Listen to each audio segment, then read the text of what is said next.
Boa noite, Cristiana. Boa noite, Rafael. Obrigado, privilégio estar aqui participando do Fórum com o Guia. Acho que a gente podia já trazer os slides. Hoje vou falar, talvez em primeira mão, aí, publicamente, sobre o projeto RT 2030, que foi uma iniciativa da Sociedade Brasileira de Radioterapia. Pode passar o próximo. E vou contar um pouquinho da historinha, de como é que a gente chegou aqui e quais são as entregas que vão vir desse desafiante projeto. Próximo, por favor. A gente remonta em 2018 e a pergunta que a gente fazia é como estava a radioterapia brasileira nessa época. E talvez se a gente fosse no posto, a gente talvez alcançasse informações da qualidade que tinha disponível, né?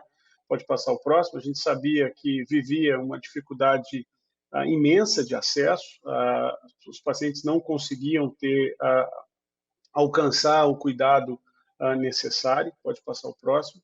E essa dificuldade de acesso documentada nesse estudo aí com 5 principais tumores, a falta de radioterapia em 2016 levou diretamente a 5.000 mortes relacionadas exclusivamente ao fato de não terem feito radiação. Então, um número importante, um número bastante desafiador para a gente poder endereçar. Pode passar o próximo. A gente tinha informações de distribuição de equipamentos, né, informações desestruturadas, esse é um mecanismo vivo, né, e esses são registros de 2017 da Comissão Nacional de Energia Nuclear, que mostra a distribuição desigual desses equipamentos, mas a gente, quando ia a fundo, não tinha uma precisão muito grande nessas informações. Pode passar o próximo. E convivia com uma situação, uma relação de desassistência, né, em todas as regiões do Brasil, e mais pronunciadas aí na região Nordeste e Norte. Pode passar o próximo, quando, na verdade, pensando em recomendações da Organização Mundial de Saúde, onde a gente tem um acelerador linear para cada 250 a 300 mil habitantes, em 2017 a gente tinha um pouco mais da metade das máquinas necessárias disponíveis para tratamento. Pode passar o próximo. E quando a gente olhar os números do SUS, né, esses são dados do SA-SUS, do Sistema de Informações Ambulatoriais, os dados que a gente tinha eram muito ruins, né? Então a gente vê que o tratamento de metástases nesse banco de dados, ele correspondia somente a 2,2%. E a gente sabe que habitualmente, né, na saúde suplementar e um pouco mais até na saúde pública, esses números de tratamento metastático com radioterapia eles superam os 30%. Então, o planejamento era feito em cima de dados e de informações não muito precisas. Pode passar o próximo? Em 2002, o governo tentou reagir a essa dificuldade de acesso à radioterapia com uma iniciativa, projeto PERSUS, né, de expansão da radioterapia no SUS. Pode passar o próximo, investimento alto para compra de 80 equipamentos, né, soluções novas e soluções para repor alguns lugares onde elas não estavam tão disponíveis. E voltando, pode passar o próximo, em agosto de 2018, pode clicar mais uma vez, existia um atraso interessante, né? 6 anos depois do início do projeto, somente 10% dos aceleradores estavam operacionais, mostrando um tempo demorado de resposta para as iniciativas e qualificando aí a grande complexidade da radioterapia. Pode passar o próximo. A gente tinha, nessa mesma época, aí, algumas obras iniciadas, mas não chegava à metade dos equipamentos, metade das estruturas aí projetadas lá em 2012. Pode passar o próximo. Essa era a característica do equipamento, né? Então, um equipamento básico, ele deveria permitir upgrade para técnicas mais avançadas, né? Mas interessante que esse equipamento, ele hoje não é mais fabricado, na verdade, ele está sendo fabricado ainda para contemplar aí a resposta à compra do Ministério da Saúde, mas ele entrou em end of life, né? Então, possivelmente, nos próximos anos, aí, ele não vai ser um equipamento com uma base de reposição de peças, de manutenção muito sustentável, né? Até porque é um equipamento que, se a gente for analisar, em 2012 teve uma evolução tecnológica substancial. E a gente entende que os equipamentos, nesse censo do Ministério da Saúde, mostrava que 34% dos equipamentos estavam obsoletos em 2018 e projetando a idade desses equipamentos aí para 2021, quase metade, um pouco mais da metade dos equipamentos do Sistema Único de Saúde estariam obsoletos. Né? Entendam obsoletos equipamentos que estão fora da cobertura de manutenção do fabricante, estão com carência de peças e um uptime, que é o tempo de funcionamento menor, né? Mais desafiador. Pode passar o próximo? E a gente vê um pouquinho do reflexo da indústria, né, do que envolve a radioterapia, né, o reembolso do custo, desse custo que é extremamente elevado. Em 2016, a gente tinha uma situação extremamente complexa, o último reajuste de procedimentos tinha acontecido em 2010, sem estudo de preço, né, com um referencial que não contemplava aí todos os custos relacionados ao tratamento. Pode passar o próximo? E a gente vê, então, que os índices da economia em 2006 mostravam um incremento interessante, né, no custo da inflação, pode passar o próximo, e também com o custo do dólar. Né? Então, a gente, quando olha esse número com dólar a 3,70, fica até saudoso, né? Mas a gente tinha uma perda cambial aí de 110% em 2016. Então, um enfrentamento extremamente complexo na sustentabilidade da operação. Pode passar o próximo? E a gente tinha alguns dados também perdidos, um estudo muito interessante feito uma auditoria da Política Nacional Oncológica em 2011, pode clicar mais uma vez, mostrando que a gente tinha uma participação de, acho que mais um cliquezinho para fazer o highlight de cerca de 11%, né, da radioterapia contemplava as despesas com oncologia, e cerca de 87% dos oncologistas consideravam o acesso, o tempo de espera para a radioterapia ou demorado ou excessivamente demorado. Clica mais uma, por favor. E a gente vinha, nessa época, o tempo médio de radioterapia no SUS de cerca de 113,4 dias. Né? Então, a gente tinha aí um pouco mais de 3 meses para o paciente que tinha uma radioterapia solicitada ter acesso ao início desse tratamento. Pode passar o próximo? E a gente, quando vai falar de radioterapia, e vai entender que ela contempla, ela pode ser usada tanto de forma curativa ou paliativa, né? Tem uma contribuição nessa referência aí de cerca de 40% para a sobrevida, frente a 49% para a cirurgia. E à época, obviamente, que a gente não tinha esses tratamentos de medicina de precisão que tem hoje, mas o benefício dos tratamentos sistêmicos alcançava cerca de 11%. E a rádio contemplava somente 5% do custo unitário oncológico do paciente. Então, durante toda a linha de cuidado, 5% para um benefício de 40% de sobrevida. Pode passar o próximo? Então, resumindo como é que estava a radioterapia brasileira, eu não fui lá no posto perguntar, mas a gente contemplou essas informações todas. Tínhamos uma infraestrutura limitada com muita dificuldade de acesso, com a baixa quantidade e qualidade de informações, um investimento que era feito de forma não racional, um desequilíbrio econômico quanto à sustentabilidade do serviço, uma resposta lenta e insuficiente das ações de melhora, constatando que as intervenções, né, e os resultados dessas intervenções precisam de tempo, né, são de longo prazo. Pode passar o próximo. Então, a pergunta é o que a gente deve fazer? O que fazer, então? Mais um. A próxima slide, por favor. A inspiração, então, para a criação do projeto RT 2030 foi dessa publicação no Lancet Oncology. Essa publicação estudava a expansão global do acesso à radioterapia no intervalo de 20 anos, analisando, inclusive, o impacto da radioterapia nas diversas patologias e as mudanças, principalmente na incidência e no acesso ao câncer. Pode passar o próximo. E aqui a gente vê alguns números que são números grandes, mas quando a gente vai pensar no intervalo, né, são 184 bilhões de dólares que eram necessários em 20 anos para ampliar o serviço de radioterapia e alcançar acesso para os países de baixa renda, os países em desenvolvimento. Uma referência para comparação é que um ano de imunoterapia, tratamento extremamente preciso, né, alocado em torno de 295 mil dólares por paciente nos Estados Unidos, se a gente fosse estimar o custo para tratamento da doença metastática, seria em torno de 174 bilhões no ano. Né? Então, a gente, com um ano de tratamento de imunoterapia para doença metastática, a gente resolveria o problema de acesso em 20 anos do mundo todo, dos países em desenvolvimento, dos países de baixa renda. Pode passar o próximo? Aí você fala, mas é um gasto alto, 184 bilhões é muito dinheiro. A gente tem um ganho estimado, é um investimento, né? Nos países de baixa renda em 20 anos, a gente pode economizar cerca de 26,9 milhões de anos-vida. O benefício econômico substancial derivado mostra que a gente tem uma taxa de retorno de cerca de 100 bilhões em 20 anos. Então, os 184 bilhões, eles trazem outros 100 bilhões. Então, é um investimento, né, na saúde e um investimento econômico também, se a gente for considerar o país de uma forma global. Aí pode passar o próximo. Então, em cima disso daí, a gente falou o que a gente precisa fazer no Brasil, o que a gente pode fazer no Brasil para ter uma radioterapia de qualidade e acessível para todos os brasileiros. E aí a gente criou, a Sociedade Brasileira de Radioterapia criou a ideia do RT 2030, que era um plano de desenvolvimento da radioterapia pensando justamente no longo prazo. Pode passar o próximo. A gente contratou a Fundação Dom Cabral, com a Escola de Negócios, para ajudar a gente na estruturação desse projeto. Pode passar o próximo.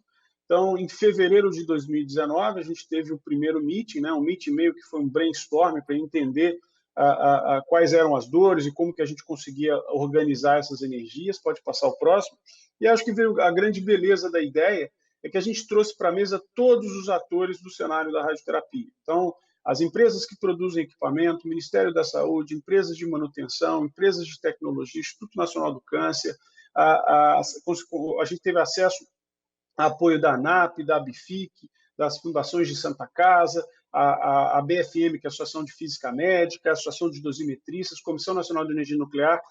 Trouxemos aí todos os atores que, de alguma forma, tinham interesses e vieses e interesses comuns para trazer essas dificuldades para dentro da discussão e, com isso, a gente conseguir ter um alinhamento, pode passar o próximo, através de trabalho em equipe, de quais são as ações e quanta energia a gente precisa gastar para poder chegar a alcançar essa integralidade no acesso em 2030.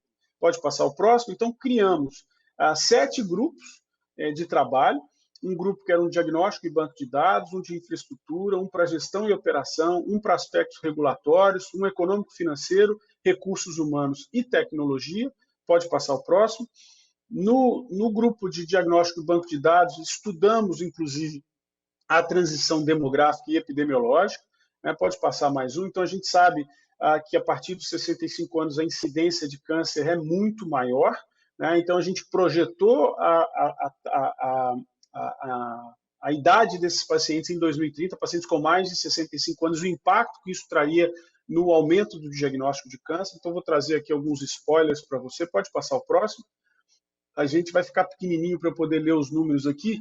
Deixa eu até chegar aqui mais perto do meu computador. Mas, então, em 2030, a gente tem uma expectativa aí de ter cerca de 333 mil casos necessitando de radioterapia. Então, um aumento da ordem de 1/3. Tá? E a gente, inclusive, identificou em alguns dos estudos da gente que possivelmente os dados de estimativa do Ministério da Saúde, do INCA, eles devem estar subestimados, né? E aí vem, inclusive, uma grande discussão nossa, será que a gente não tem que projetar o número de equipamentos necessários para o que vai acontecer realmente? Mas aí volta o problema do diagnóstico, né? Então, se você não diagnostica um câncer, não tem porque você estabelecer infraestrutura para uma doença que não foi identificada. Então, vem um desafio também para a parte de diagnóstico absurdamente grande. Pode passar o próximo. E aí, durante os trabalhos, a gente começou a ter alguns outros elementos interessantes que não existiam em 2017 para 2018. Foi publicado o censo do Ministério da Saúde, então qualificou um pouco mais as informações, mas com um grau de precisão pequena. Pode passar o próximo. Um estudo interessante da Interpharma que mostra que só 1/4 das regiões de saúde do país tem radioterapia disponível. Mais um próximo. A gente teve também uma publicação da Sociedade Brasileira de Radioterapia. Pode passar o próximo slide, por favor. Mostrando que a média de deslocamento para tratamento de radioterapia no país era de 72 quilômetros no Sistema Único de Saúde, mas com estados tendo pacientes se deslocar por mais de 1.500 quilômetros. Pode passar o próximo. E aí alguns números que eu não vou entrar em grande detalhe, né, mas a gente conseguiu identificar que 530 equipamentos vão ser necessários para atender essa demanda em 2020, considerando aí 18 frações por dia em um tempo médio de tratamento de 16 horas. Então, a gente tem como projetar, se a gente tratar mais, se a gente fizer mais ou menos frações, qual que seria a infraestrutura necessária. Pode passar o próximo.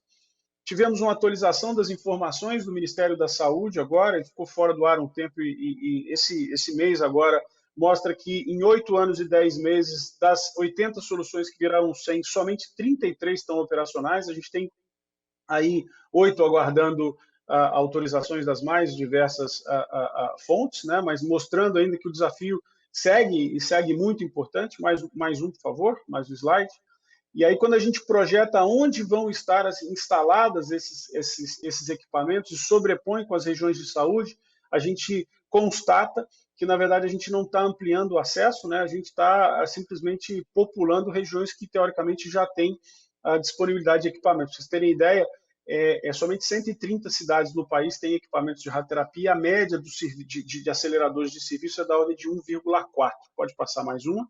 Em infraestrutura, a gente conseguiu conduzir o censo RT 2030, que teve um alcance de 100% do serviço de radioterapia nacional, e a gente foi a fundo em características de infraestrutura, tecnologia, volume e perfil de atendimento, de umas máquinas operacionais até dezembro de 2019. Coletamos dados até junho de 2020, já foram processados, né? O importante é que a gente garante sigilo e não individualização dessas informações.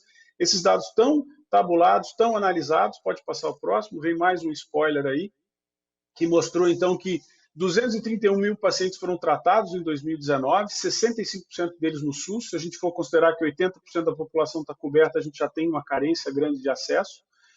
409 equipamentos de teleterapia em 263 serviços, 34% fazendo GRT, 20% com equipamentos de Conibin, 81% dos serviços fazendo algum tipo de hipofracionamento, metade dos serviços conseguindo fazer IMRT, 77% das máquinas com colimadores de múltiplas lâminas, e aí um número desafiador, que é o número de radio-oncologistas hoje, que está em 646, 533 físicos médicos, 191 dosimetristas, e uma máquina para cada 521 mil habitantes, cerca de 565 pacientes por máquina. Interessante que essa é uma média, a gente tem máquinas que têm muito menos pacientes e máquinas que têm muito mais pacientes. Então, assim, garante que a gente tem estrutura, mas a logística não está adequada. Próximo, por favor. Então, a gente tem a distribuição dos equipamentos no mapa do país, pode passar mais um, e ele mostra também numa publicação mais recente, né, que a gente está aí com a carência de metade das máquinas, dados que a gente já tinha em 2018, e que a gente está aí, possivelmente, que a gente vai precisar de mais de 100 equipamentos para poder alcançar acesso projetado para 2030. Pode passar o próximo? Não vou entrar em grandes detalhes aqui, mas a gente trabalhou, então, em normas e regulação, que a gente tem muitas normas que são conflitantes, elas foram trabalhadas, inclusive, com sugestões para poder ter um alinhamento que seja racional. Em gestão e operação, trabalhando também com elementos de acesso, de pessoal capacitado para poder gerir o serviço. Pode passar o próximo. E aí a gente vai entender que muito do problema que a gente está é econômico-financeiro, né? Então, quanto mais evoluído é um país, mais acesso à radioterapia ele vai ter. A gente trabalhou muito a fundo a questão do custo. Pode passar o próximo. E o interessante é que essa avaliação de custo estratificou esse custo por procedimento, ponderou normas e boas práticas e, principalmente, foco na sustentabilidade operacional. Né? E aí a gente constata que a sustentabilidade da rádio ela tem sido comprometida por movimentos como doação através de emenda parlamentar, programa de expansão, como a gente está vendo aqui. O mercado, muitas vezes, ele é desestabilizado e não se mantém. Então, eu tenho um serviço que recebe uma máquina, e a gente tem aí que essas máquinas, muitas vezes, tratam pacientes privados também, e você desequilibra o sistema. É um desafio grande. A gente viu que isso aconteceu recentemente com aqueles anestésicos, né, para sedação de pacientes para intubação, onde quando o governo interviu, ele desequilibrou completamente o mercado. Pode passar o próximo? Então, aqui a gente tem algumas informações de ticket médio no SUS. Clica mais uma vez, por favor. Ticket médio aí em 2018 era da ordem de R$ 3.500, né? E nessa época o reembolso não cobria metade do custo, e por conta do desequilíbrio do dólar aí nessa última crise, hoje ele não cobre 1/3 do custo, então tem que se buscar outras fontes para poder manter o serviço funcionante. E muitas vezes um serviço que ganha uma máquina, se você tem pane e precisa trocar uma peça que às vezes custa 70, 100, 150 mil dólares, ele não tem caixa para poder fazer essa reposição acontecer. Pode passar a próxima. Em tecnologia, a gente trabalhou muito elementos aí do que é necessário para ter tecnologia acessível para todo mundo, e hoje a gente sabe que talvez a principal ferramenta é a gente mensurar os desfechos do impacto dessas tecnologias, então tem algumas ideias nesse sentido. Pode passar o próximo.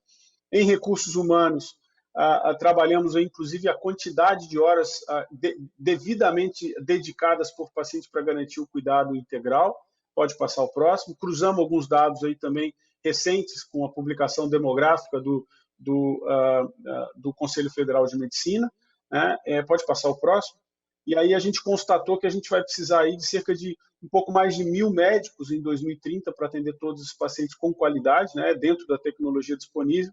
E a gente tem hoje gargalos tanto no treinamento de médicos, pode passar o próximo, quanto de físicos, projetando também uma necessidade aí um pouquinho próxima, em torno de 1.060. Agora a gente já está concluindo, pode passar o próximo, só para mostrar para vocês em que pé que a gente está. Então, em junho, a gente fez o primeiro meeting operacional com todo mundo junto, pode passar o próximo. O segundo em setembro de 2019, mais um.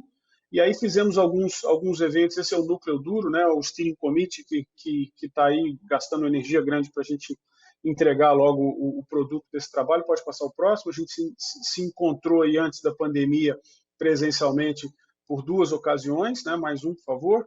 Fizemos o 5º meeting operacional em dezembro de 2019, e aí, quando estávamos ajustando, aí, voltando das férias de verão para poder já entrar nos finalmente, chegou a pandemia, a gente tentou, pode passar mais um, trazer a produção para o ambiente virtual, com reuniões estendidas, chegamos a fazer 2 reuniões estendidas, mas a velocidade de trabalho e interação caiu bastante.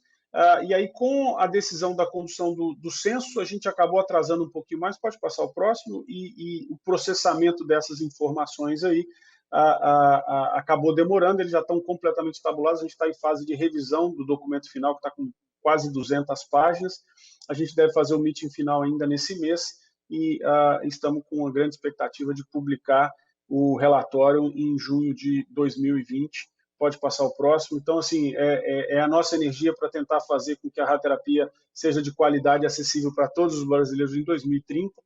E eu tenho certeza que esse trabalho vai desdobrar uma série de ações. A gente conta muito com o Coguia para ajudar a reverberar essas informações aí e trazer dados de qualidade para quem toma a decisão, tomar as decisões corretas para a gente resolver esse problema da radioterapia. Acho que eu passei um pouquinho, 5 minutinhos do meu tempo. Eu agradeço a atenção de vocês e estou à disposição aí para perguntas. Muito obrigado.